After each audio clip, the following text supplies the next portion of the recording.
Picture this. The air in Renaissance Rome is thick with roasted peacock, spiced wine, and something far more intoxicating, the metallic taste of power. It is the year 1502. Within the towering halls of the Vatican, banners of crimson and gold ripple in the torchlight. A wedding is underway, but this is no ordinary celebration. It is a marriage that will alter the fragile balance of Italian politics. The bride is Lucrezia Borgia, 22 years old, golden-haired, and already infamous across Europe. She is the daughter of Pope Alexander VI, a man despised for his corruption, yet feared for his brilliance, and the sister of Cesare Borgia, a ruthless warlord whose name is whispered with dread. Tonight, Lucrezia is being wed once again, this time to Alfonso d'Este, heir to the proud Duchy of Ferrara. The feast is lavish, the halls echo with music, and poets recite verses in her honor. But everyone here knows this union is not born of love, it is survival. And before the night ends, this marriage will be sealed in a way so grotesque, so humiliating, that the echoes of it will ripple across Italy for decades. For what the Este family demanded of Lucrezia was not jewels, not gold, not land. They demanded certainty, proof that she was fertile, proof that their heir could consummate the bond, proof witnessed not in whispers, but with eyes and parchment. And so Lucrezia's marriage bed would not be her sanctuary. It would be transformed into a stage, her body into evidence, her most intimate moment into a public ceremony. This is the story of how humiliation was used as a weapon, and how Lucrezia Borgia learned to turn that very weapon against her enemies. Before we descend into the candlelit horror of that night, let's set the stage. To truly understand why such a grotesque demand could exist, you must first step into the bloody labyrinth of Renaissance Italy. This was no era of chivalry. It was a viper's nest of betrayal, ambition, and power struggles. City-states like Venice, Milan, and Naples were locked in a perpetual chess game, alliances shifting as easily as shadows. And at the very center of this chaos stood the papacy itself, ruled by the Borgias, a family synonymous with ambition, poison, and scandal. Lucrezia, caught between her father's politics and her brother's hunger for conquest, was their most valuable pawn. She had already been married twice, discarded twice, and smeared by scandals that had very little to do with her, and everything to do with the ruthless family she belonged to. And yet, this night would change her forever. Before we continue, if you're fascinated by the hidden, darker truths of history, make sure to subscribe to this channel. Tell me in the comments, where in the world are you watching from? Because tonight, in Renaissance Rome, humiliation will become a weapon. Lucrezia Borgia was not the innocent bride history's gossip paints her to be. By the time she walked into her third marriage in 1502, she had already been forged in fire. Her father and brother had used her body as currency, her hand as a weapon, and her marriages as stepping stones to power. Her first marriage, to Giovanni Sforza, collapsed in scandal. The Borgias needed to dissolve the union, but annulments required grounds. So Pope Alexander VI declared publicly that Giovanni was impotent. It was a humiliation so deep it ruined the man's reputation permanently. For Lucrezia, it was another lesson. Her body was a political stage, and even her husband's masculinity could be sacrificed for family strategy. Her second marriage seemed, at first, to be different. Alfonso of Aragon, a handsome young nobleman and the illegitimate son of the King of Naples, genuinely cared for her. For a brief moment, Lucrezia tasted something like happiness. But in the deadly theater of Italian politics, affection was weakness. Alfonso stood in Cesare Borgia's way. One evening, he was stabbed on the steps of the Vatican. Weeks later, he was strangled to death in his sickbed. Lucrezia, widowed again, understood the message. Love was dangerous. Loyalty meant nothing. Survival was the only currency that mattered.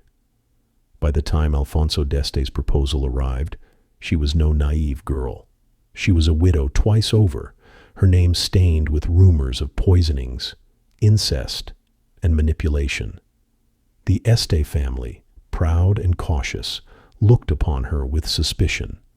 Their court in Ferrara was ancient, aristocratic, and deeply wary of the Borgias' new money and ruthless methods. They feared what had happened to her other husbands might happen again. They feared whispers of impotence, fraud, or infertility could unravel the alliance.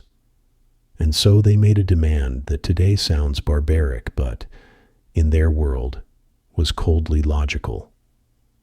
The marriage must be consummated, and it must be witnessed. It was not enough for the couple to disappear into a chamber and reappear smiling. Not enough for sheets to be stained and discreetly displayed. No, this act, this most private of human acts, would become a public performance. For Lucrezia, it was another indignity added to a lifetime of humiliations. Yet, as history would soon prove, she understood something her enemies did not. Humiliation could be endured, and more than endured, it could be transformed into power, because after this night, she would no longer be just the Pope's daughter with a scandalous past. She would be the Duchess of Ferrara, and she would not let anyone forget it. The banquet hall had grown quiet. The music had faded. Dancers, poets, and priests had all played their part. Now came the true test of the marriage. Lucrezia and Alfonso were led not to a private bridal suite, but to a chamber arranged like a stage. The curtains were drawn just enough for select witnesses, envoys of Ferrara, papal clerics, and notaries of the flesh, to see. They were not there to celebrate. They were there to verify. The witnesses stood solemnly, their faces half-turned, their eyes sharp. Every movement, every gesture would be recorded, sealed, and carried back to Ferrara as proof. In that flickering candlelight, intimacy was stripped bare of tenderness and reduced to a contract.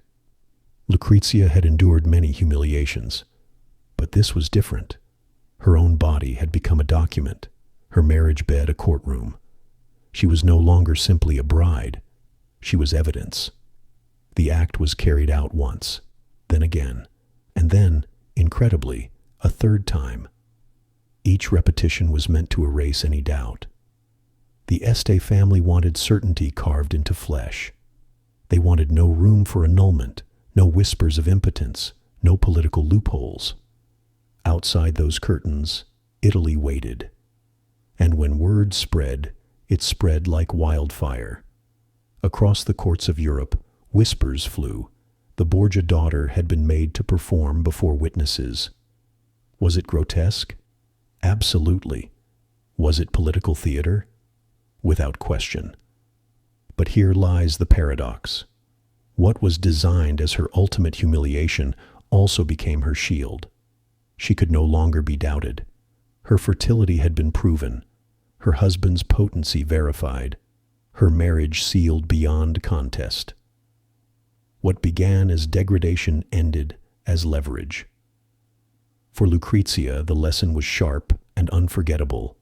Weakness, when endured, could be reforged into strength.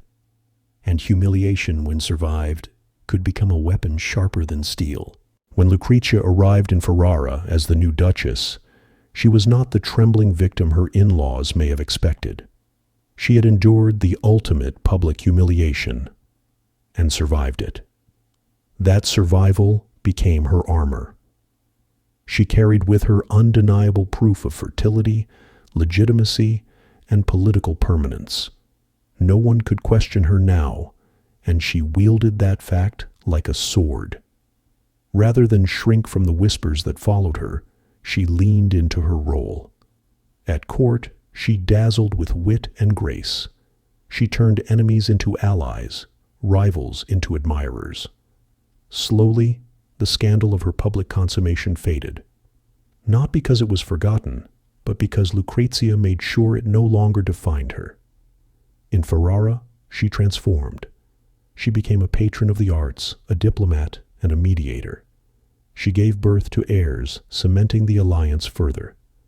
And though history has painted her as a femme fatale, a poisoner, a temptress, a pawn, her true genius lay in survival. She had been discarded, humiliated, and weaponized by her own family. But in Ferrara, she learned to play the game herself. What her enemies failed to see was that humiliation is a crucible. It burns, it scars, but it also hardens. And in the brutal world of Renaissance Italy, where betrayal lurked in every corner, survival was the highest form of victory.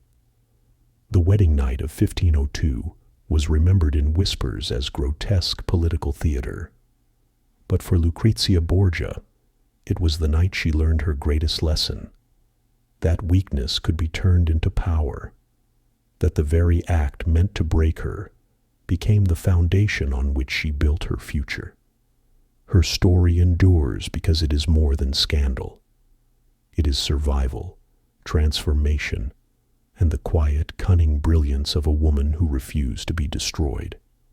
And in that, Lucrezia Borgia was not merely the daughter of a pope or the pawn of a family. She became a weapon forged in humiliation and wielded it until the end of her life.